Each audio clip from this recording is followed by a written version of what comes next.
I am a 35-year-old female, and I'm the oldest of 5 children, 4 girls and 1 boy. My youngest sibling is a boy.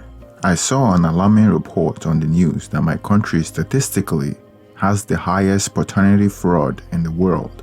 I was shocked by this, but then that really came close to home for me. Maybe there's a reason for this that doesn't fall on the woman entirely. Maybe social norm inadvertently encouraged this. From this part of the world where I'm from, having a male child is very important.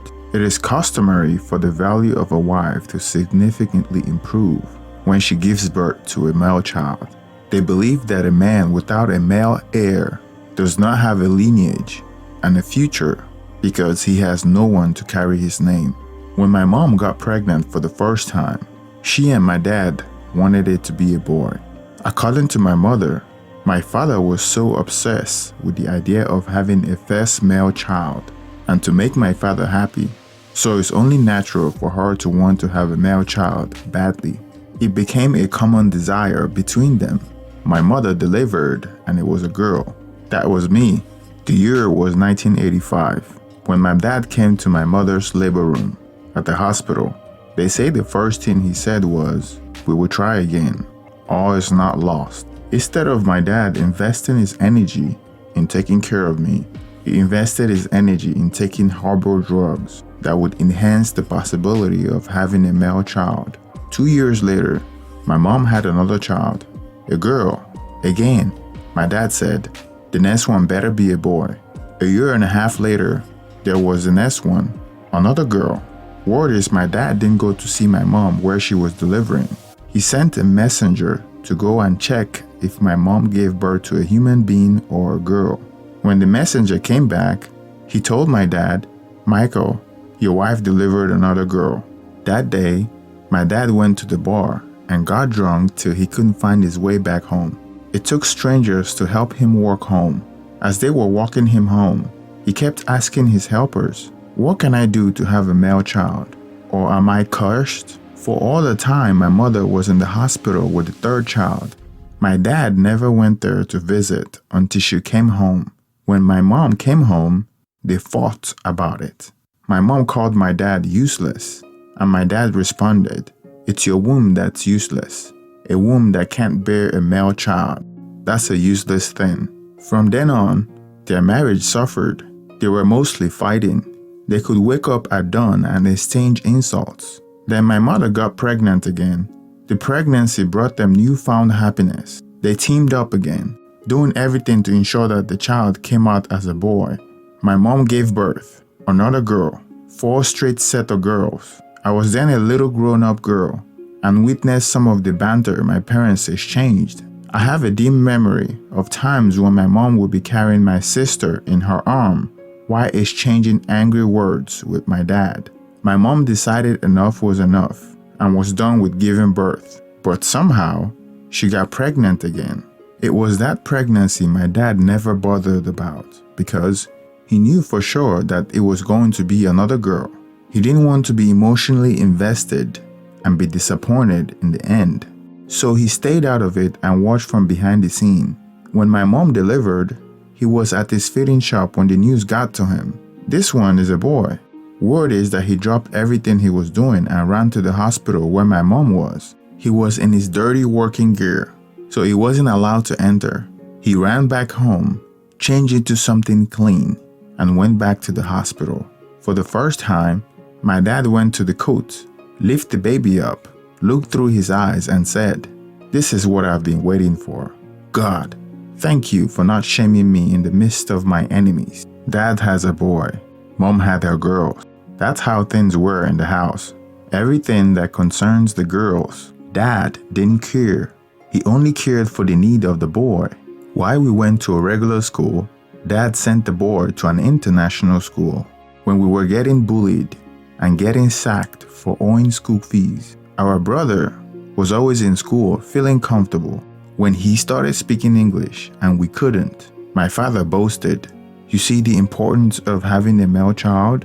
Which of the girls can speak English as he does?" It was like that until we grew up. I have completed university and now working. My other sisters I also working after completing universities. Mom took care of us with the little she had. When she didn't have money, she sold what she had to ensure that we never lacked. While Dad paid for the upbringing of our brother, he treated us like we came from different father, while he gave his all to cater for the boy. The boy is still in school as we speak. He's a junior in college. Things are not as it used to be for our dad. It is us, the girls, who are combining resources to take care of our younger brother. Mom is always angry, especially when it comes to issues concerning my dad. It looked like she never forgave him for how he treated her in the past. I would tell her, it's in the past now. He's still our dad.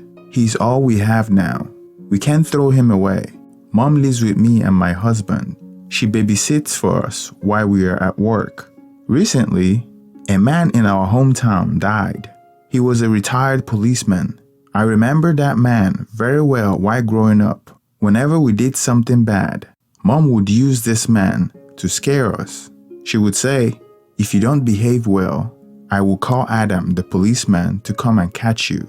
The man's name was Adam. That's all I remember about him and his relationship with my mom. The day my mom received the news of his death, she cried like a baby. The whole day she didn't eat. I thought she was sick or getting sick, but she kept telling me, I am alright, I'm very fine. My husband said, maybe she misses her husband. We should let her go home for a while. When I told her, she said, it's better here. I'm not going anywhere. One evening, I was walking to the washroom to urinate when I heard a noise coming from her room. I stood there for a while listening to what was going on. She was on the phone talking to someone and crying. She said, so Adam couldn't wait for the truth to come out. Why did he do this to me? Now, who would I talk to about this?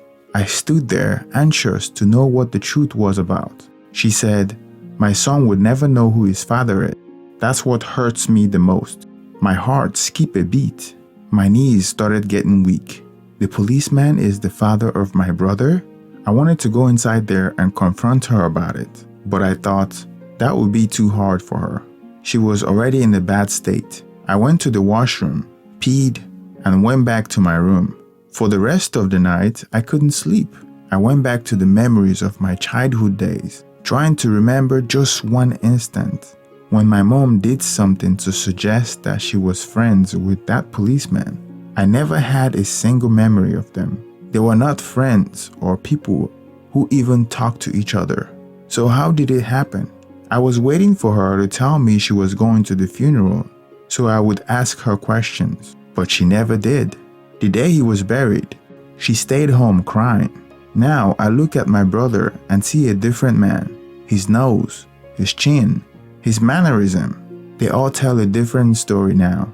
He's a clear copy of the dead policeman. This secret makes me sick sometimes. I wish I could ask my mom about it.